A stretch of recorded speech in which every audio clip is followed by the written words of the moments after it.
There's all sorts of the little things that even if you say on the same team is replicated. Sorry, there are birds flying around. I hope that's not getting picked up. No, but how appropriate. What are they? These are house sparrows.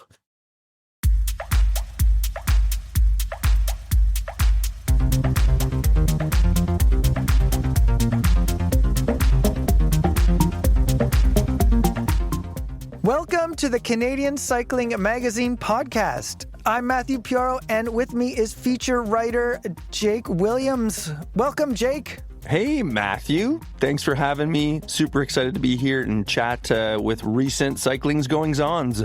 I know, eh? We're back, and we have a double bill episode. There's Derek G. West, who has a new team, and I also spoke with his former teammate, Michael Woods. But we'll get into both of those big interviews in just a second.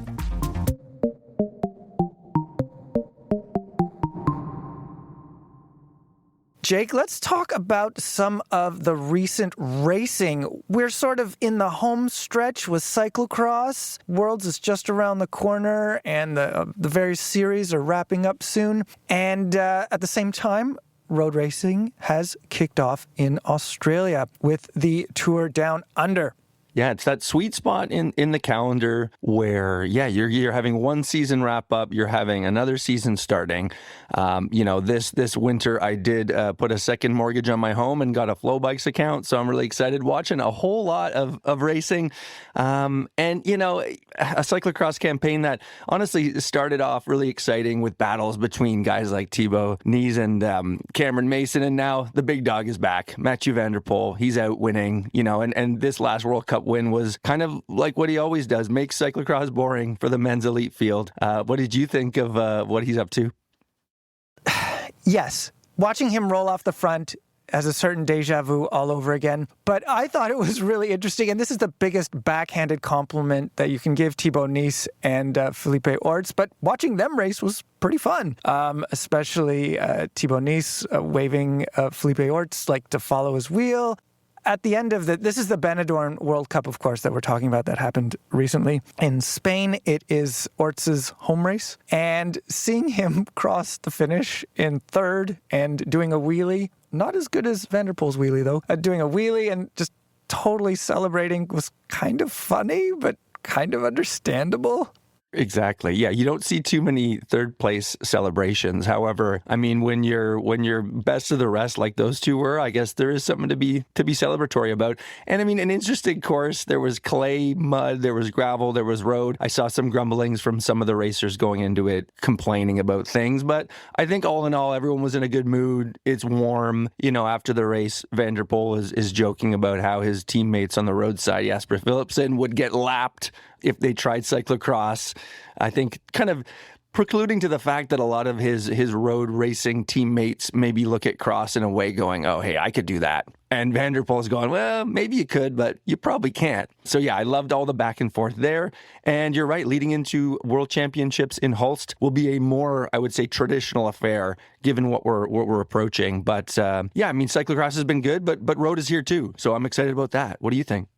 Before we leave cyclocross, Lucinda Brand is continuing to crush the women's side. She has 350 points in the UCI World Cup. That's actually a bigger lead than Mathieu van der Poel has over his nearest competitor, which I'm pretty sure is Thibaut Nies. And Brand also leads the X2O Badkammers Trophy Series by more than 11 minutes on Manon Bakker. There's only 2 UCI World Cup races left, and they're this upcoming weekend, and then there's Worlds, and then following that there's a few more races, including the 2 remaining X2O series.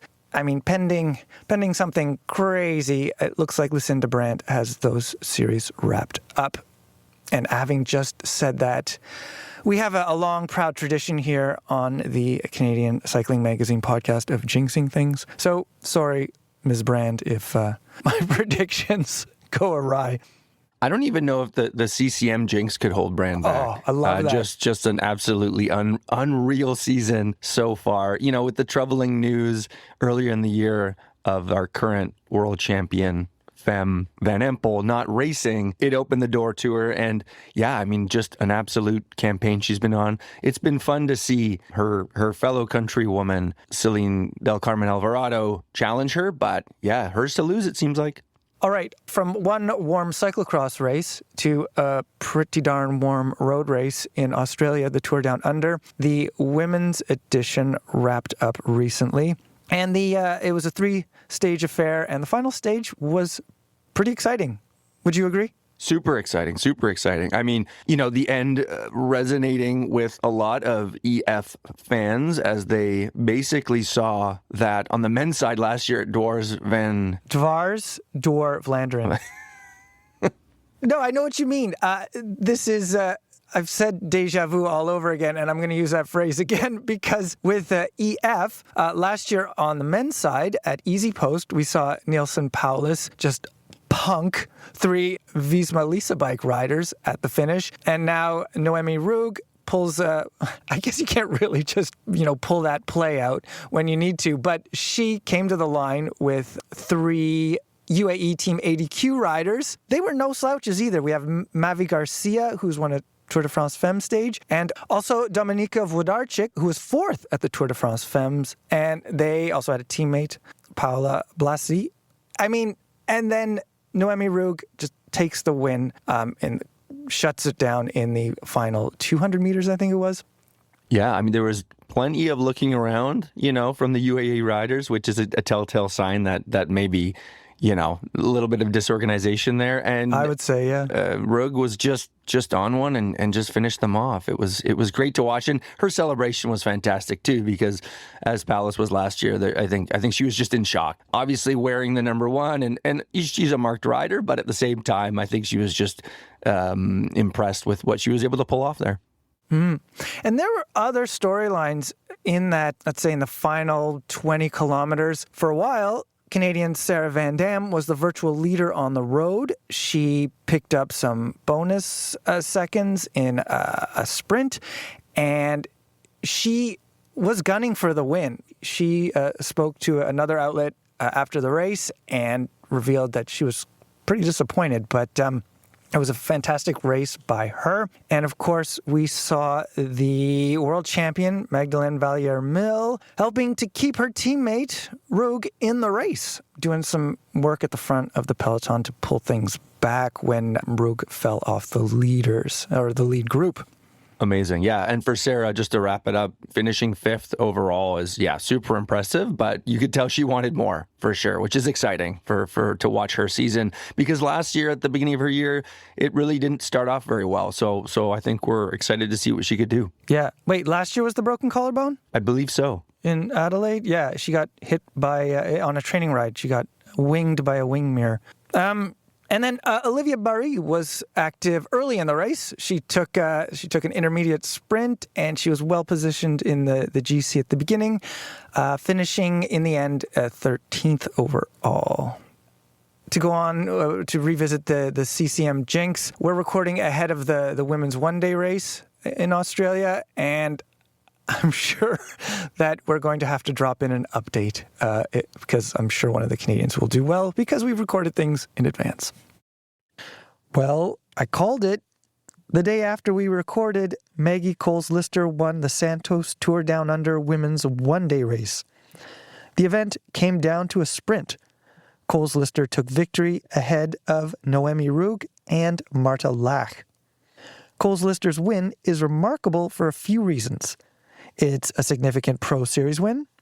Also, last year, she had surgery for flow limitation in her iliac arteries. Finally, in the race itself, Coles-Lister crashed with 2 laps to go. Still, she was there in the finale and launched her sprint from about 4th position to take the win. All right, now back to my chat with Jake. Let us switch gears to the feature interviews. As I mentioned, we have Derek G. West. He is past the kerfuffle that is his contract dispute that dominated, August 2025 and onward. And also, I spoke with his teammate, former teammate, let's say, Michael Woods, who announced his retirement this past season, but is still planning to have an activity-filled year in 2026.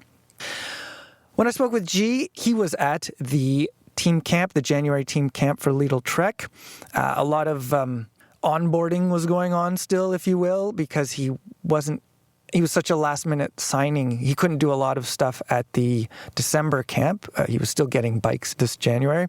And what I love about this interview, and I'm sure so does our colleague Matt Hansen, is that this is where G broke news about new team kit coming. Yeah, we were all collectively, and thank you, Matt Hansen, for really calling it out. We were all collectively a little bit nervous to see the infamous belly button Canada flag kit. So yeah, well, I think we all appreciated hearing Derek, and all of our listeners will hear him in a very Canadian way, not necessarily apologize, but he says, we hear you. So excited for what's coming. Yeah, for the new kit. And yeah, there should be a rule. There's got to be a rule. No maple leafs at the navel. Belly button lint and maple, don't mix. Don't do it. Wow.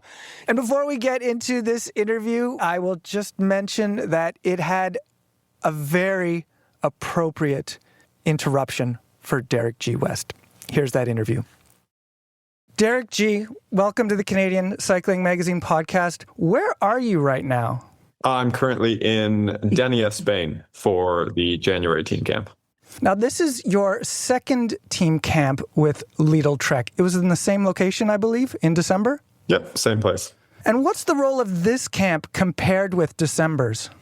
Well, I think just December's very heavy on, just prep for the season, logistically, testing, all sorts of stuff like that. Whereas this one is maybe a bit more training focused.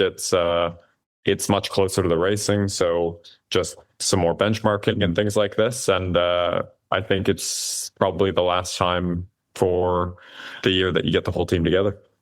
I want to talk more about the camps and you coming on board with Lidl-Trek in a moment. But on January 6th, that is when the announcement came of your new team. Why was that the right day for the announcement?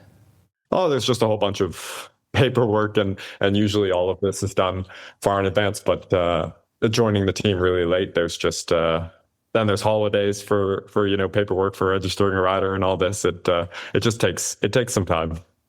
Can you tell me anything about how you came in contact with the team and set the wheels in motion for this new position at Lidl-Trek? Yeah, I mean, a lot of it is obviously behind the scenes stuff with my agents. I didn't initiate contact, but it was super late. It was into December, so the timing was honestly right up to where I think it might have affected my 2026 season. So I'm really glad it got done when it did, because I really feel like I didn't miss anything in the prep, and I think it worked out about as well as it could have in the end. The big story, of course, for 2025 was the contract dispute between you and your former team, Israel Premier Tech, now NSN Cycling. I've asked you questions about that, and a lot of it is, and I've asked many others about that, and I understand there's just a lot of it that cannot be talked about. But during that time, during that uncertain time for you, how did you feel? Yeah, it was definitely, there were ups and downs. It was a very, very stressful time. It was, it obviously went on for quite a while. And I was able to continue, keep my head down, train, prep for 2026. And it's one of these things where at the time it was incredibly stressful. It was a hard time. But then as soon as you're in the new environment, you're in the new team, you're prepping, it leaves the mind pretty quickly. So it's not something that's stuck around. It's something in the past, and I feel really, really good. I feel motivated and ready for the new season. Was there ever a moment where you thought, maybe my career is over? Yeah, for sure. I mean, that's kind of worst case scenario, and it's difficult not to think about worst case scenarios. But I don't think entertain that as super realistic. Sometimes you think about the worst case scenario. So. No, I'm in a great place now, on a great team, and yeah, just looking forward to getting back in the peloton. What was your training like in those, let's call them uncertain months for the latter half of 2025? I was doing my own coaching, but I think timing wise, it was quite, it worked out quite well. It was prep for the season, which is, or early prep for the season, which is probably the easiest training to write for yourself. You ride your bike a lot, you do some longer efforts and things like that. I obviously wouldn't trust myself to write a program, as a race prep or anything like that. But to be honest, the timing was great. I just had to ride my bike a lot, which is what I wanted to do anyway. Now tell me about your arrival at the December team camp. What was the first thing that struck you about Lidl-Trek? Oh, the size of the organization. To have obviously the men's team, women's team, Devo team, the amount of staff, and to be honest, how smoothly it ran despite that. Because you show up and it's an entire hotel of just Lidl-Trek, riders, staff, management, everybody. So to be honest, stepping into a December camp as your first introduction is always going to be overwhelming, even with a smaller team. But this was a lot of learning names. A lot of learning names, right? Were there name tags? I wish. Were you at all part of the Col de Rate's photo shoot? No. This was before I arrived. Thankfully, because that looked like a long day. But no, this was not something that I was a part of. Okay, so no dry robes for you. No. At the December team camp, did you receive all the new gear for the year? No. Just to be honest, I was really shocked with the turnaround because, like I said, it was so late. I showed up and just the fact that they had some kit for me was pretty cool. But no, a lot of it I've gotten here in the January camp. So have you been fit for a new Madone? Yeah, bike and everything. That's all sorted. I've been to the velodrome to do some aero testing on the TT bike, and I'm pretty well set up. That's for sure. Is there anything new with your TT setup? Are you trying anything different, or are you trying to replicate what you've been doing from before? I mean, replication as the first step, obviously, with just the position I'm comfortable with, and then trying different helmets, different bar extensions, all sorts of the little things that even if you stay on the same team is replicated. Sorry, there are birds flying around. I hope that's not getting picked up. No, but how appropriate. What are they? These are house sparrows. But anyway, aero testing and all this, just the standard start of the year, try and optimize the position as best as possible every time. Let's talk about kit, your jersey and your national champions logo and all that. I don't know if you've seen the stories on our website, but web editor Matt Hansen, my colleague, has been quite critical of the national champions jersey that Lidl-Trek has created for you. In a nutshell, the maple leaf is too small. It's down at your navel. And if we look at like Quinn Simmons' jersey. There's a lot of national champions on your team. Soren Krauj Andersen, Tom Skujins, Matthias Vacek. Have you seen this chatter about the jersey? Is this getting to you? Oh, it's getting to me. Don't worry. I've received the online photoshops and all this. No, I mean the truth of it is that it's difficult to work around the sponsors. It's not block colors. It's the maple leaf, and you don't want a sponsor in the middle of the maple leaf. But I have good news that there is a new jersey coming. This was kind of just a rush. Oh, he's showing up. Now, let's get him a jersey. So don't worry. There will be a new jersey. I've seen the uproar from the Canadian fans. Lidl-Trek is your second, let's call it high-level professional team. You came up from Israel Premier Tech's Conti team, then to its pro team. Coming to a new team with its unique practices and approaches, this process can maybe help a rider develop. In terms of training, is there anything you've seen at Lidl-Trek that has struck you as interesting or different? I mean, from a training perspective, I think this is so individualized, not only to the athlete, but to the coach within the team. So I've actually had quite a smooth transition with my new coach, because very similar philosophy as my old coach. But to be honest, that might just be because it's what works best for me as a rider.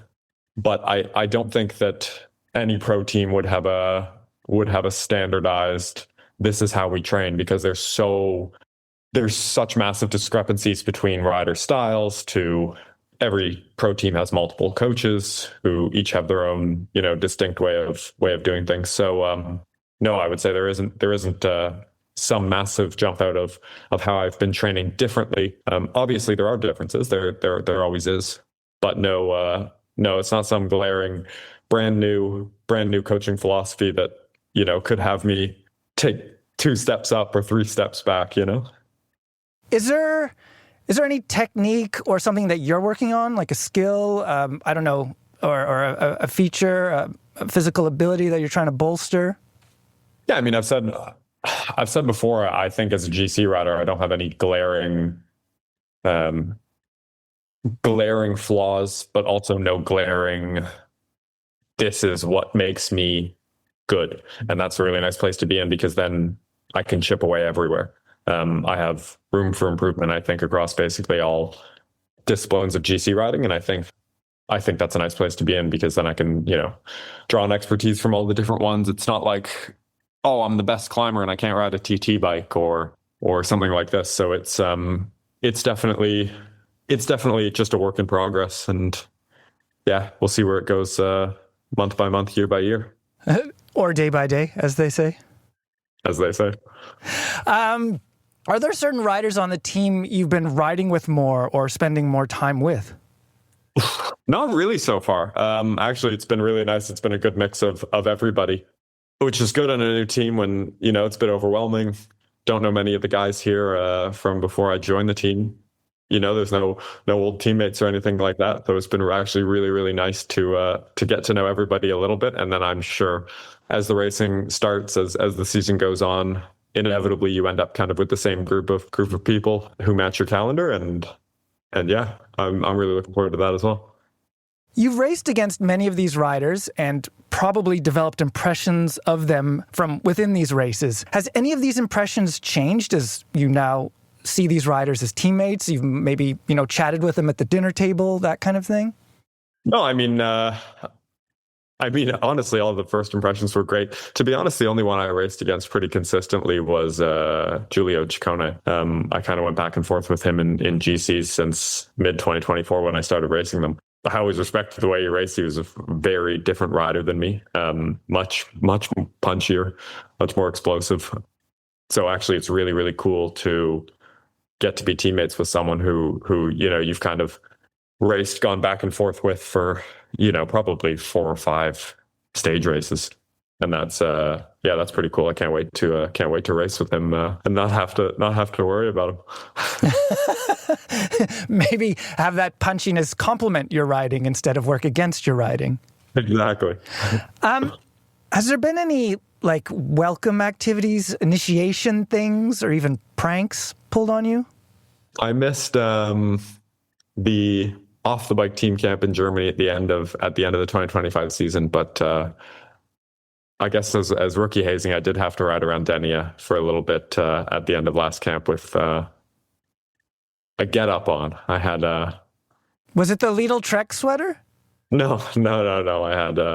I had a whole bunch of accessories attached to my bike, which made for quite a spectacle for the hundreds and the thousands of cyclists in this area to watch as I rode by. But what was on this bike? Were you dragging tin cans?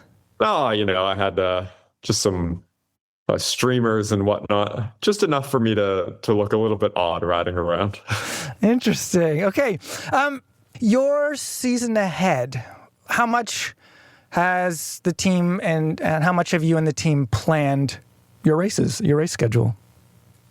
Yeah, I mean, it's all fully planned out until the end of the Giro. So I'll start in Algarve, and then I'll do Catalunya, Alps, and then the Giro. Obviously, this is always tentative. It's bike racing. You never know. You get sick and miss a race, you got to add another one, and all this, especially when you're stage racing, and that's only 4 races.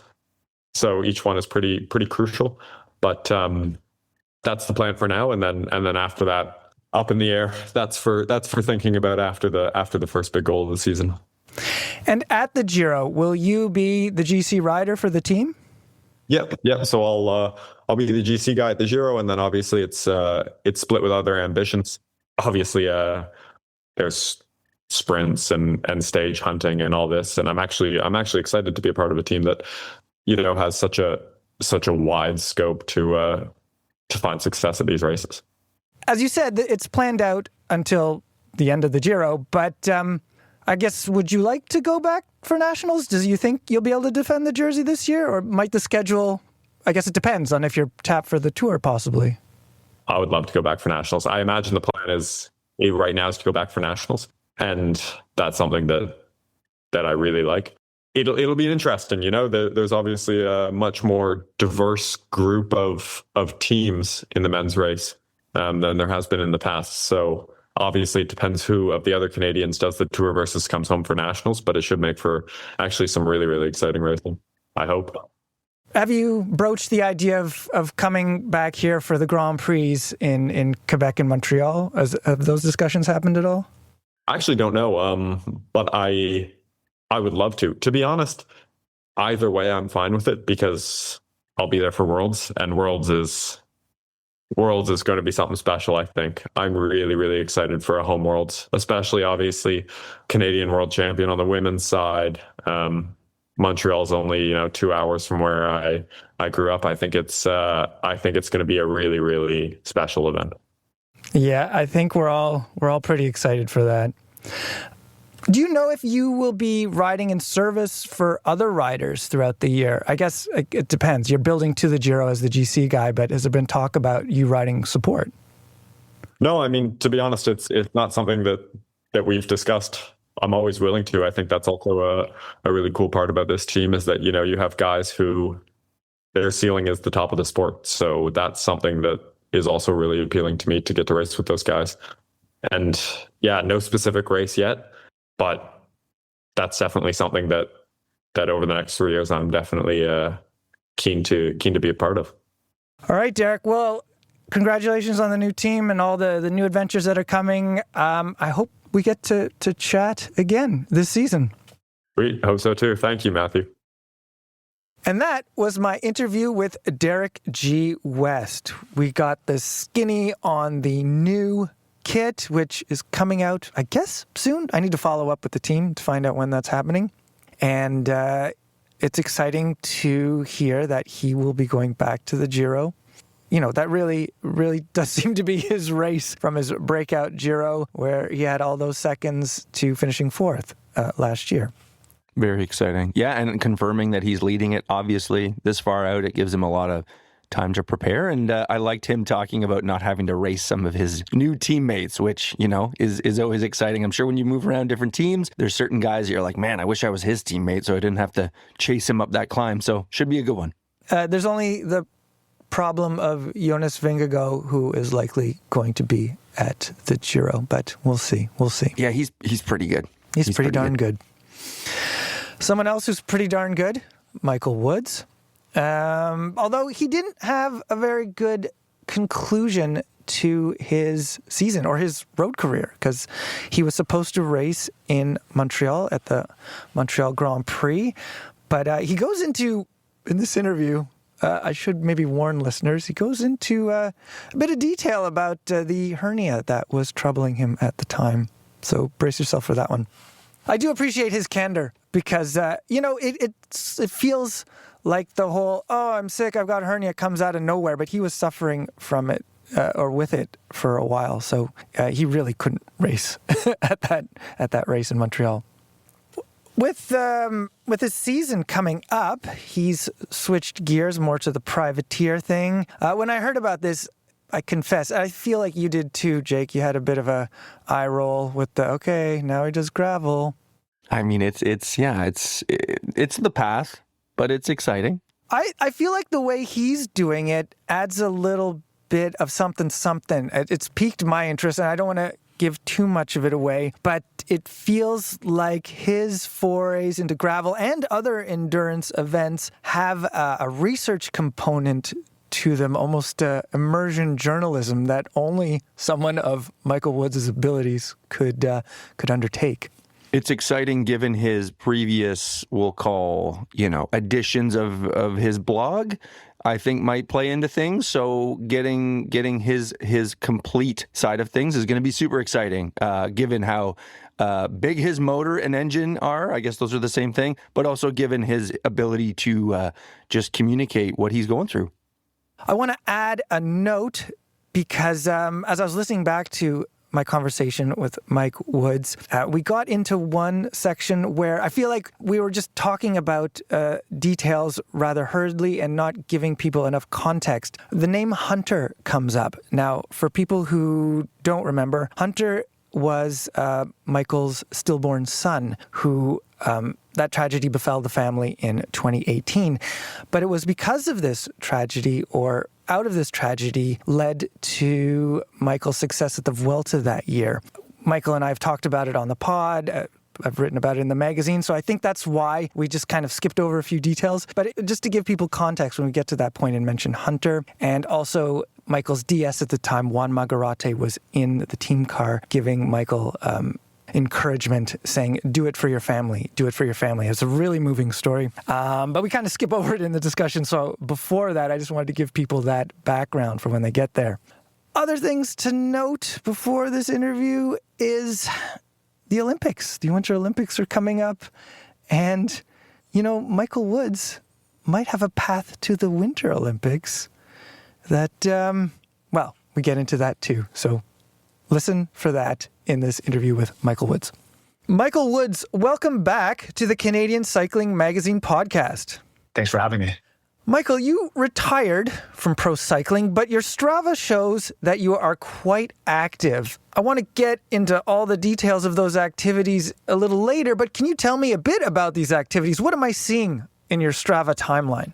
Right now, unfortunately, not as much running as I'd like, because I have a bit of a bone bruise on my right foot, getting a bit overzealous on the running. But at the very moment, you're seeing a lot of skimo, some swimming, gravel rides, road rides. I just did a road ride with Guillaume Boivin today, just got back 20 minutes ago. And as many vigorous aerobic activities that I can possibly fit in the day.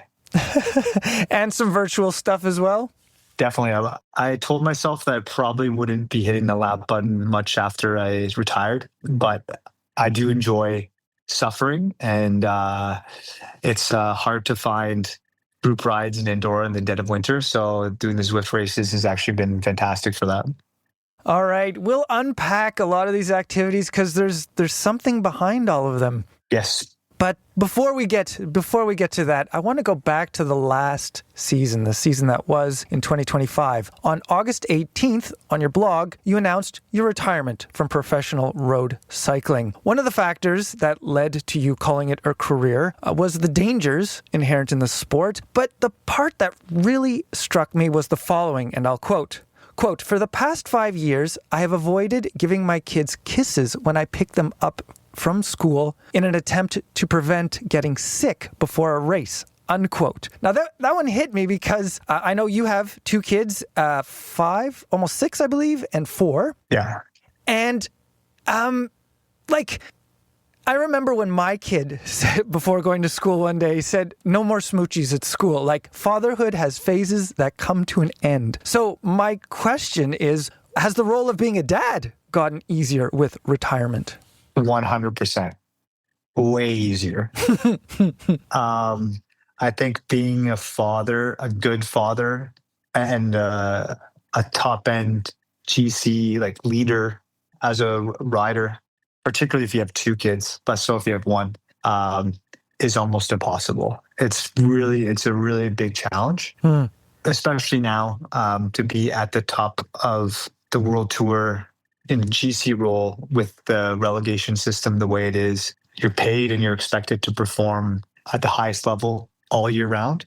And the level's so high now that you need to find every look under every rock and try and squeeze out everything you can to be the best rider possible. And everything's optimized. Everything is thought through. My sleep, when I was, especially in the last year, my sleep was analyzed. You have your Aura ring on, and you have daily questionnaires from the team asking you how your mood is, how your recovery was, are you sick? Like, just everything is analyzed. Because everything is analyzed, you're maximizing everything. You're weighing your food. You're doing all these little things, and it's such a selfish endeavor. And to be a good dad, you can't be selfish. It's so hard. Like, you have to think about something other than yourself. Your kids, especially a baby, doesn't care if you have a training ride the next day at 4 a.m. Like, it's going to cry regardless. And the daycare is just a cesspool for disease. And you know that you're already immunocompromised because you flogged yourself doing a 30-hour week. And then you see this kid coming up to you with snot all over their face. And, they just ate something that was like sitting on the sewer grid, like, and you just think, I can't, if I get those lips on my lips, it's over for me.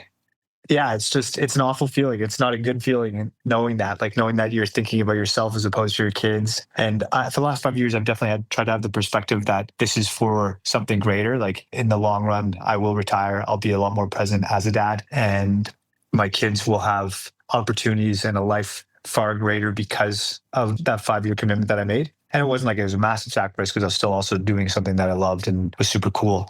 But like you said, the window of cuteness closes. I'm already seeing it with my kids. Like, they're already like starting to fade away from. They're still adorable, but they're getting older, and you want to be around for that and enjoy it, and not thinking about the next train ride you have. Yeah, exactly. And I've noticed, like many of us, you're sneaking in activities before school drop-off. Not sneaking, but planning around in such a way your day around these events. Exactly. And that's one of the beauties of living here in Andorra, is that it's such an active community. I like, where I grew up, I didn't know a single Olympian. I didn't know a single professional athlete. Yet there's quite a few at the school where I'm dropping the kids off, and there's probably only like 100 kids at the school total. So I have so many really fit people. Where we are, it's a mountain town. We're at the base of a gondola and a ski resort right around us. So there's so many fit people in the area. And so we've started this thing called Daddy Day Out, where I'll meet up with one of the dads, and we'll just go and try and do something epic after school drop off or before school drop off. And it's a blast. And the novelty of the fact that we just managed to get the kids to school is not lost on us. All right, back to the retirement announcement. It caught me by surprise because I understood that you wanted to race at the World Championships in Montreal this September and then retire. Tell me about your thoughts there. Why did retirement take precedence over that goal?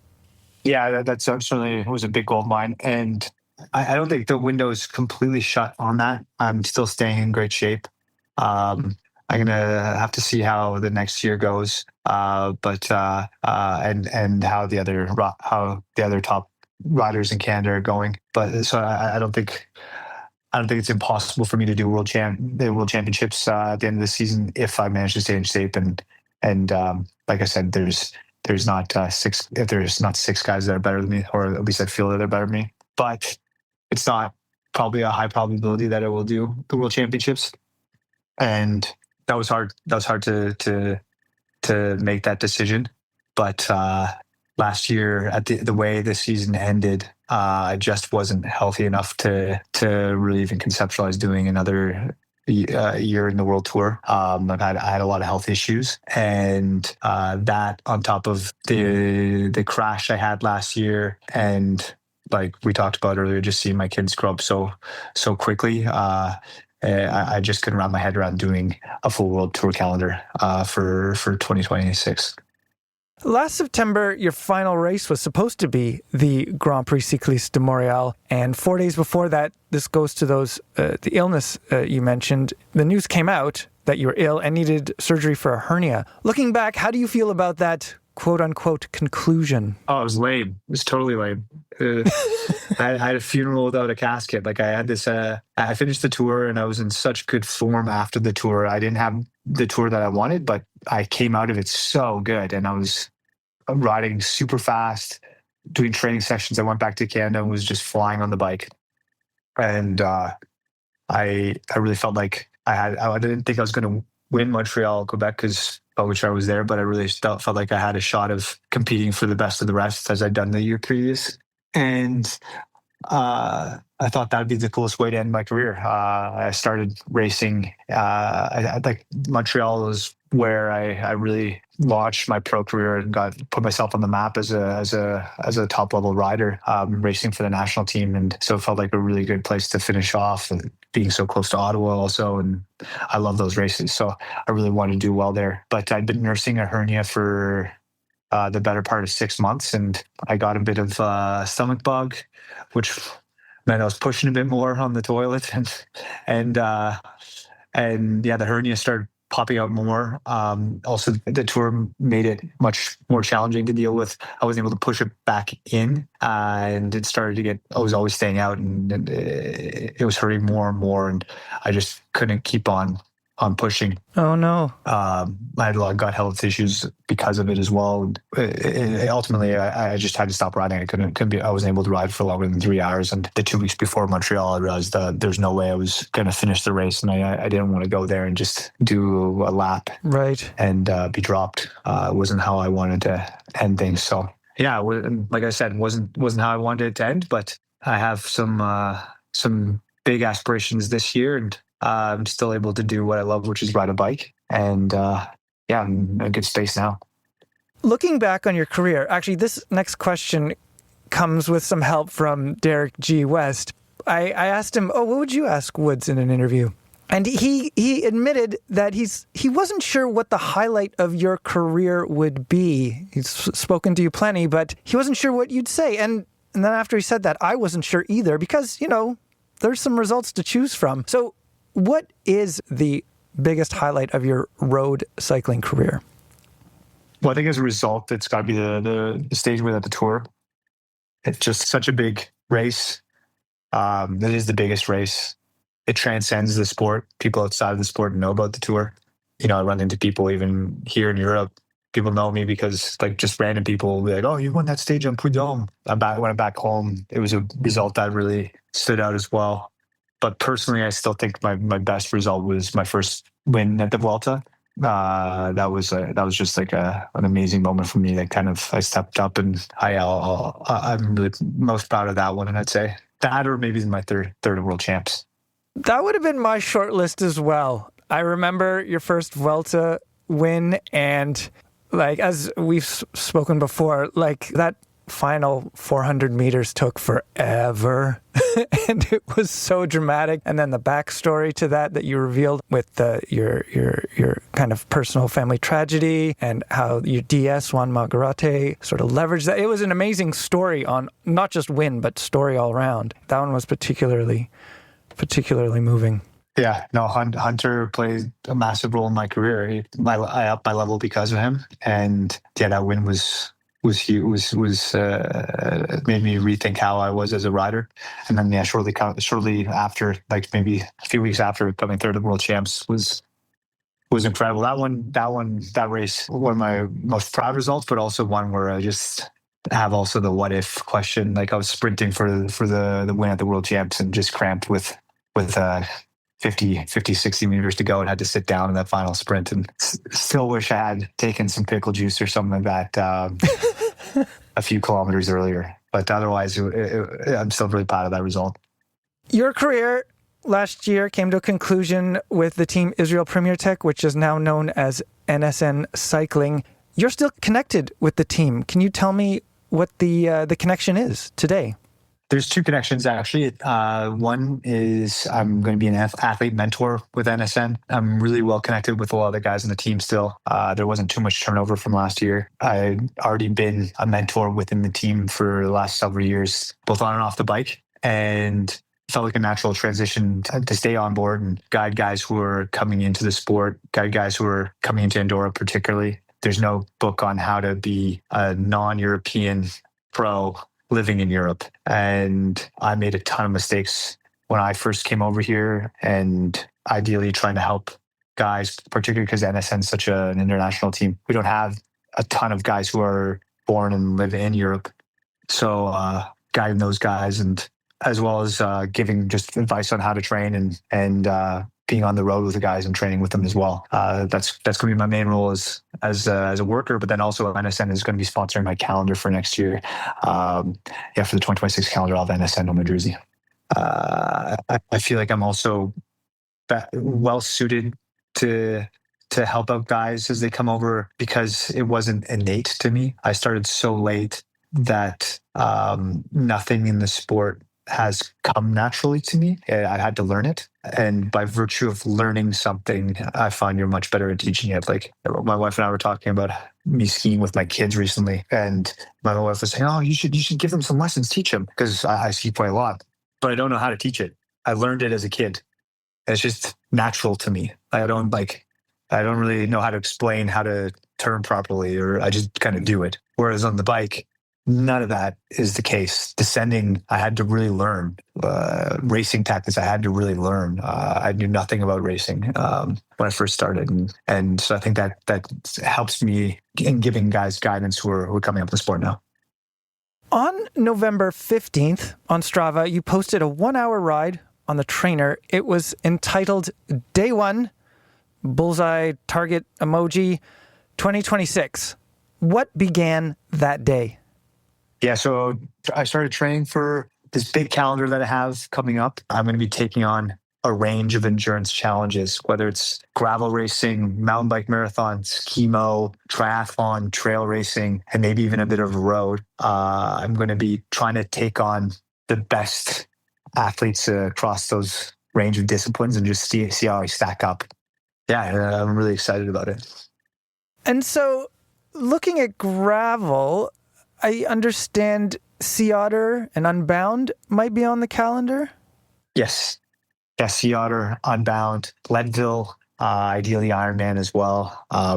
And like I said, some chemo racing, and as long as I get my foot better, some trail racing as well. All those events are going to be on the calendar, and I want to be as competitive as possible in them. But I think one thing I'm looking forward to most about this calendar is when I first started cycling, I knew nothing about the sport, but I had such a big engine that it took me to the front of the peloton right away. So I had this imposter's perspective of what was going on in the sport. And it was super interesting to me. And it was really fun just learning the nuances of it and telling other people about these stories from how crazy it is racing against guys while you're screaming down a road or being off a bike, that guys actually do that. And so now I want to take that engine and that kind of imposter's view to these other disciplines and see what it's like to do a schemo race and what the sport is all about as it makes its first entry into the Winter Olympics or Ironman. You know, are these guys actually good athletes, or are they just crazy exercisers? You know, just getting that view of everything. Gravel, you know, trying to see, like, is gravel this crazy influencer place, or are there like proper athletes in the sport that merit the credit of you know, like being as good as guys who are in the world tour. I'm really excited to investigate all these things. I find this fascinating, your approach to this, because you're one of the few people who have the physical abilities to do this, dabble in this range of sports. And I'm also reminded a little bit of the journalist George Plimpton, who I think it was in the 70s. He was able to play goalie for the Boston Bruins. I think he quarterbacked for the Detroit Lions. But you maybe can do this journey through these different disciplines because you have the engine. And I'm interested in your insights that'll come out of these. Well, thanks. Yeah, and that's certainly the goal. I kept a blog over the course of the tour last year, and it was something I really enjoyed doing. I used to have a blog when I first started cycling. I remember it. Oh, thanks. And I enjoyed writing it then, like I said, having that imposter's view and kind of explaining it. And it was for me, it was one of the most rewarding things of last year. I did not have a good year on the bike at all. And there are a lot of things I wasn't proud of in my season. But one thing I was proud of was the blog I kept over the course of the tour. And I just loved it. I loved writing about it. And brought me back to what I enjoyed doing most when I first started cycling. And that's a big part of the plan for this coming season is to write about it too, and try and give as many people insight into as much insight as I can into the sports I'm doing. Mm-hmm. Let's focus on gravel for a moment. What was your relationship to that discipline, let's say, before November 15th or before now?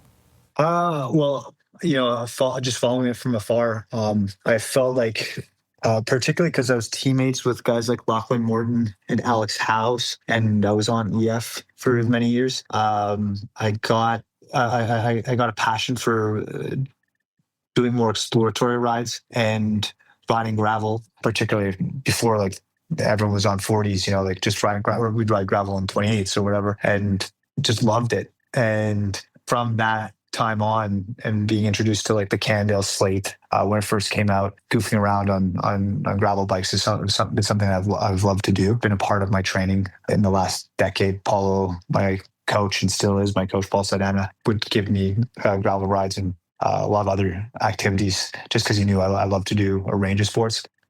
And so, yeah, dabbling in gravel has been something I've been doing for a while, but I've really wanted to race it especially for the last 4 or 5 years. The World Tour is amazing and it's exciting, but it also can start feeling a bit boring when you've done, you're doing your 9th edition of Liège-Bastogne-Liège. Like, although it sounds like it's weird to do the same thing year in, year out. And I have a very short attention span, and I get excited by doing new things. And so, yeah, I've just been following Unbound, and particularly Traca and Santaval, these other gravel races that are in Catalonia, with a lot of interest. And so I've really wanted to get into it. But the other piece of me is you see so many articles in cycling media outlets where guys talk such big game, saying, this was, Unbound was like back-to-back Tour de France stages, or this race was like as hard as Ventoux, and you hear that as a guy who's done those ones, and you think, I don't know,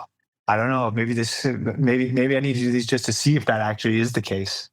And so that's one of my big objectives is to see, is it what it's cut out to be, and I'm also interested in the influencer piece to it because it's so different in that sense than the World Tour, and it's something I'm learning right now is how much more of a job it is in terms of putting yourself out there and telling compelling stories. It's not like that's taken care of for you as a rider in the World Tour. You don't have to think about those things. You just ride your bike. Whereas to be a pro gravel racer, you actually have to put in hours of work as an influencer because brands aren't necessarily paying you for your results at these races. They're paying you to tell their story, and the only way that their story can be told is through you, not through a helicopter that's like a TV helicopter or a moto that's following you in a bike race. So are you working on your CapCut skills, your Canva, your editing reels now? Yeah. I've had to start familiarizing myself with these things, and there's parts of it I actually really enjoy. Other parts that I really dislike, but it's definitely a learning experience. Interesting. I'm going back. I'm really keen on your insight or your upcoming insights, your comparisons. Like, is this actually as hard as back-to-back Tour de France stages? I'm keen to hear what you find out on that. I also want to know, you mentioned Santaval, the gravel race in Catalonia. You were recently riding with Canadian gravel champion Benjamin Perry, doing some reconnaissance of that event. How was riding with Benjamin? Ben's awesome. I've known Ben for years. We're good friends. He's getting married in Mexico in a few weeks. Unfortunately, I can't go to the wedding, which is killing me because I really love the guy, and he's been hugely helpful to me over the last few months as I've started moving into the privateer world. I've been picking his brain a lot on as to tire widths and what tires to go with, tire pressures, all the things that you just don't really think about in the World Tour because one, you already know a bit about, and two, someone does it for you. So he's been really useful for that. And then, I connected with him too because I wanted to just check out the course for Santaval and for also to get looking at stuff for Traca. And it was great ride with him. Him and I get along famously. He's a guy that is really, really funny. And it's fun, always fun riding with him and talking to him. Switching to Ironman, I I get the running component. You're very accomplished in running. I get the cycling component, but swimming, how are you finding the swimming? Actually, really enjoyable. But I have a long way to go in swimming. It's so technical, and I actually like that. I like how much I'm having to think about where my body position is, and I think being a pro cyclist for as long as I've been has really upped my athlete IQ.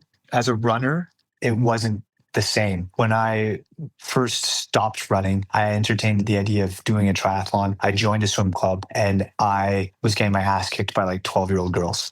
I was so slow. And it was because my athlete IQ was just low. As a runner, you're less focused on the skills and drills aspect of sport, that you just want to kind of plow through your training sessions, or at least that instinct's there when you go into a swimming pool. But moving into cycling, I really had to start thinking about the athletic side of things, particularly when it came over to Europe. I hired a descending coach. I bought a mountain bike. I really worked on body positioning and just thinking about where my body was relative to others. You get that particularly in a pro peloton. Things that you would work on as a hockey player or a soccer player that you just kind of neglect as a runner. And that meant that when I started hatching this plan for this year, from the moment I got into the pool, I was faster than I was 15, 20 years ago when I entertaining that idea of doing a triathlon, just because I just knew how to move my body better. Still, I wasn't going very fast. And I still have a very, very long way to go to be at all competitive. But I've just started working with a coach that went to the Olympics for swimming and representing Spain. And he's been great. And he's been really, really helpful and giving me some pointers that will hopefully get me going faster in the pool. Now I want to switch to skimo. As you mentioned, it's a new discipline for the upcoming Winter Games. It's just been added. Describe some of the events that you will be doing. Are they, and maybe sort of give me the cycling equivalents of them. Are they like Grand Fondos, or are they more like, I don't know, World Tour races that you're dipping your foot into?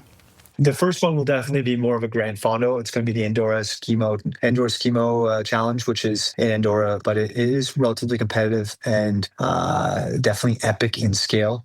Just by virtue of the number of mountain passes that you have to take on. It's a 2-day stage race, and you have to do it in pairs because of avalanche risks, because of the epicness of it.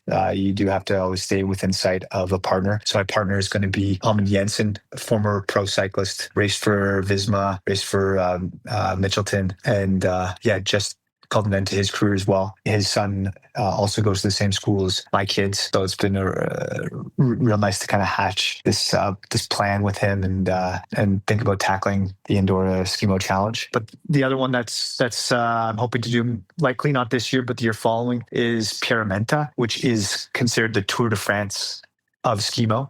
It's a 4-day stage race in the French Alps.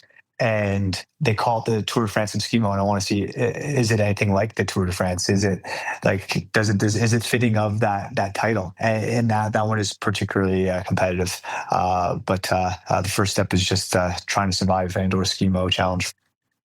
All right, here's a hypothetical. Let's say you were to target the Winter Olympics in 2030. What would be your best chance of getting into that Winter Games? Would it be skimo, or if cyclocross possibly gets included into the 2030 Games? Definitely. I'd say definitely be skimo. Cyclocross is my technical skills aren't that bad. I haven't raced cyclocross. I've done it twice in my life on a 58 frame, so like way too big for me, and I wasn't good then. But I feel like I'd be okay now.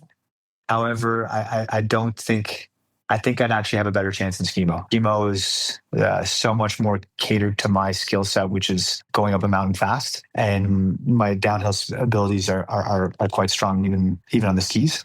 And the only reason why I'm not trying to, I wasn't trying to get into it this year was because one, I had to qualify last year, and that would have been too complicated with the World Tour calendar. And also this year is only going to have short course, which is far more technical than long course, which is what I'm going to be doing.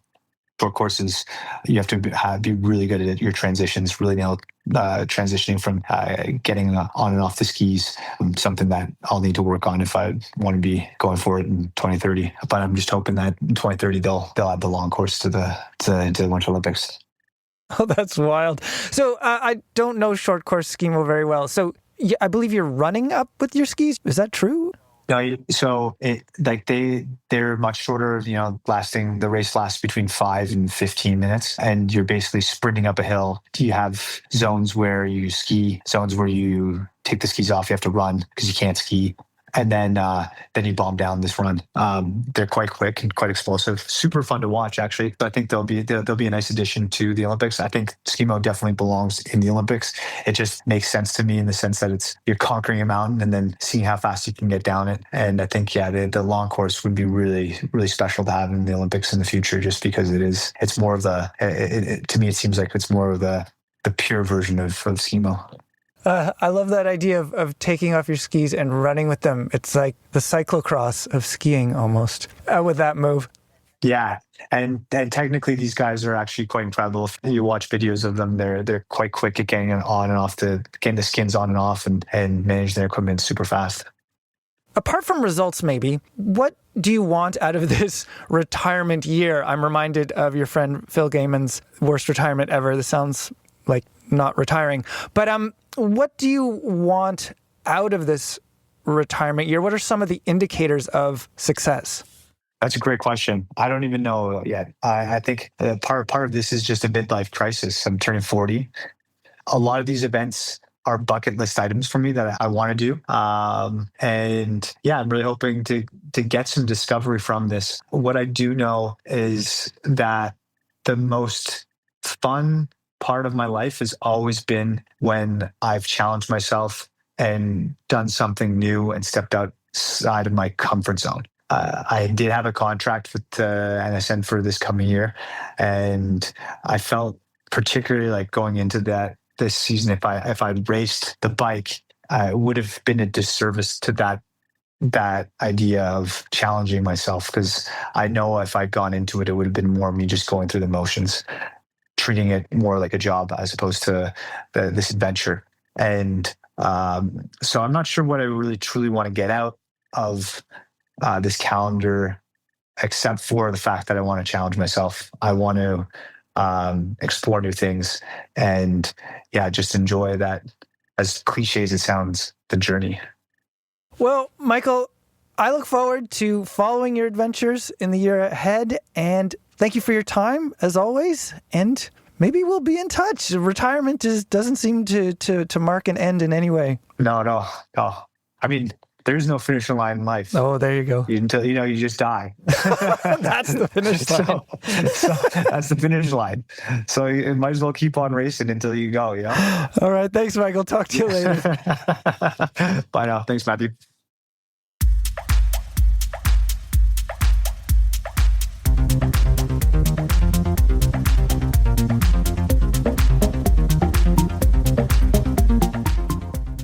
And that's the episode.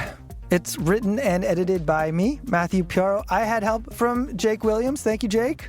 You're very welcome. And also behind the scenes, I had help from web editor Matt Hansen. Also, a recent addition to the team, at least for the moment, James Bunga is working part-time in our office for the next few months. And he provided some excellent background and help for me on these interviews. Is he going to cut up some reels for you? He's gonna help me up my reel game, probably, and a whole bunch of other skills that an old dog needs to pick up. I can't wait to see your TikTok account after Bunga's been there. It's going to be amazing. He's going to really up our game. Oh, for sure. We'll get him on the pod in a future episode. This episode of the Canadian Cycling Magazine podcast is produced by Adam Killick. He does the music too. Also, special thanks to Ontario Creates. Man, there's so many good quotes from Woods. What was one of your favorites there, Jake? Well, I have a couple. I mean, there is no finish line in life. You just die. And then I also have, if I get those lips on my lips, it's over for me. I mean, there's you could write a script out of these quotes. It was fantastic. So good. Or I had by the end of my season, a funeral without a casket. It was a funeral without a casket. There's so much, and just have you checked out ski mountaineering on YouTube? I definitely have been digging in, knowing that it's in the Olympics. So ski-mo, also known as ski mountaineering for us normal folks, is an unreal sport. Cyclocross on ski is like absolutely riveting. Yeah, I figured you'd dig it because it's just a bit weird. Bit weird. Oh yeah, bit weird. But I thought that was so funny that he was seriously considering going to this year's Olympics for ski-mo and trying to figure it out. But somehow his pro road career was getting in the way of his ski-mo Olympic ambitions. But who knows? 2030, maybe we'll see him. Mike Woods is probably going to launch a bunch of ski-mo sales for cyclists who are like, maybe I should get into that in the off season. I mean, yeah, in Ontario, unfortunately, all we have is cross-country skiing. That's quite riveting, but who knows? Maybe there's some ski-mo going on locally. Maybe we'll ski-mo somewhere in a park here in Toronto later, me and you. Be great. Right. Oh, in Etobicoke. Yeah. At the Centennial Park. We've had enough snow this winter. We could ski-mo Centennial easily. It'd be amazing. I think I'll stick with the misery sticks. I'll stick with the cross-country skis for the foreseeable few weeks. Fair. Anyway, thank you very much, Jake. Thank you, everyone, for listening. Ride safely if you're still riding in this winter weather. It's pretty fun if you got the studded tires. Ride safely, and we'll talk to you later.